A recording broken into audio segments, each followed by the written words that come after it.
C'est le triste marronnier de nos séances de travail. Le taux de chômage élevé est une urgence politique.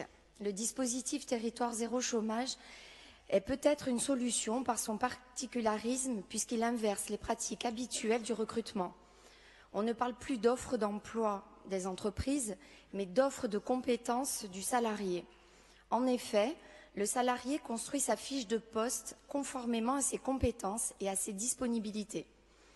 Réinsérer les personnes les plus éloignées de l'emploi et recréer du lien social sont les objectifs principaux de cette démarche. À ce titre, nous saluons l'inscription de la Corse à cette expérimentation.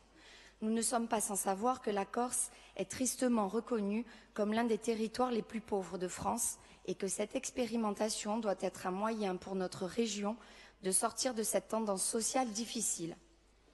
Les retours de la première phase prévue par la loi de 2016 font état d'une baisse de 30% du chômage de chômeurs de longue durée sur les 10 territoires testeurs.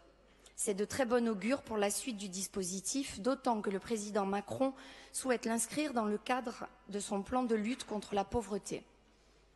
Alors bien évidemment, notre groupe est favorable à la constitution d'un comité de suivi et d'évaluation des candidatures. Il est normal d'encadrer ces candidatures et bien sûr d'élargir ce comité aux représentants des micro-régions. En revanche, nous voudrions juste nous assurer que des moyens soient alloués à ce comité pour accompagner au mieux ces territoires volontaires qui ne sont pas toujours en mesure d'aller au bout de la démarche. Je vous remercie.